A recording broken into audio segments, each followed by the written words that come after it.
So what's up, kamusta? Ayos ba tayo dyan? So nandito tayo ngayon sa may Skygo Baliwag branch para sa update natin. At available na nga po ulit itong Skygo Earl 150.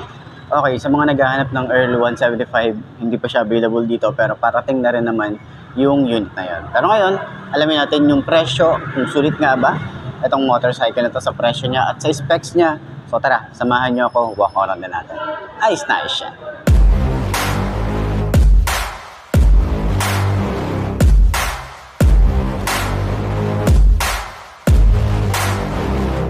I like to get paid, that's why I work every day. I'll be making money till I'm in my grave. Don't care what they say, I'll buy time with my money. Laughing to the bank cause it's funny. The money keep coming, I manifest it. Sing these lyrics and you'll get it. I'm the bank, come invest it. I get tracked and I have it. Money finds me attractive. I'm the type to make commas, turn a profit. I'm the boss, Willy Wonka, but it ain't chocolate. Yeah, I'm just being honest, I work for this shit. I'm usually modest, but this beat lit, so I'm going off thoughtless, talking my shit. Yeah, I'ma be the hottest designer in drip. I'm just coming with the rawness. I gotta admit that I'm usually modest, but I work hard for my shit. I'll do the work, yeah, I'll do it till it hurts. I'll invest in my future, I'll invest in the purse. I wanna be so rich, life changes, and I don't ever think about how much I just pay it. Yeah, it's the dream, the American dream. Live on top, don't stop till you got everything. But so yun nga, ngayong 2025, yan, available na po ulit itong Skygo Earl 150. Doon sa mga nagtatanong ng Earl 175, wala pa silang available dito pero magkakaroon. Tingnan natin itong mga susunod na araw, no, kung kailan sila magkakaroon. Pero syempre, update ko kayo, papalag natin agad yan kapag meron ng available units. Pero ngayon, available na ulit itong Earl 150. So sa mga naghahanap ng ganitong motorcycle, ayan, puntahan nyo na lang dito. Meron sila dito isa, dalawa, ayan, may dalawang unit sila dito, tatlo, mga ganun. Okay, so side stand muna natin.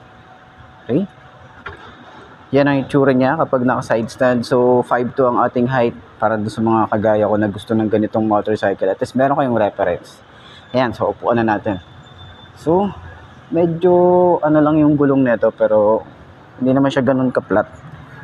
Kahit dito sa likod, konti lang naman. Ayan, ganda ng itsura nito. Abot naman siya. Pero sobrang tingkayad nito pero mukhang nakasubsob lang tayo para sa 5'2" na kagaya ko. Mukha tayo nakasubsob dito. Pero ang lapad ng kanyang handlebar. Sobrang lapad. Ayan. So medyo mahirapan tayo dito sa mga pagsisingit, no. Pero makasakto lang naman to. Masakto lang naman siya kapag siningit natin. Pero para sa akin, parang haba. Talagang nakaano ko eh. Oh.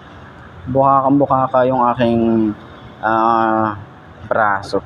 So ganyan na itsura natin. Meron tayong comfort dito. Para sa tuhod natin, ganyan ang itsura. Okay? Yan. So, ganyan din. Turning radius niya, syempre, mukha lang siyang big bike tingnan, pero hindi siya ganong kalawak yung ating turning radius. Sa shock naman niya, maganda rin yung shock. Tsaka magaan din yung motor. Magaan naman siya. Okay, medyo mabigat lang siya kapag inuusad or ginagalaw mo sa parking, medyo mabigat lang siya. Pero dahil nga siguro sa naka-flat lang siya. Pero yan, sa likod medyo matigas yung kanyang shock doon sa likod. Pero depende siguro yan sa nakaupo kung gaano kabigat. Yan ang itsura niya. So ayan, sa long ride, kung tinatanong nyo long ride kung sulit ba siya or hindi naman ba nakakangawit sa long ride, kung sanay ka ng ganitong position or posture, no? Kung sanay ka ng ganito, siguro okay naman siya. Pero kung hindi ka sanay, at lalo na kung matangkad ka, tapos nakayuko ka, naka-sporty position ka, sporty looking ka, medyo mangangalay yung dito mo, yung part mo rito.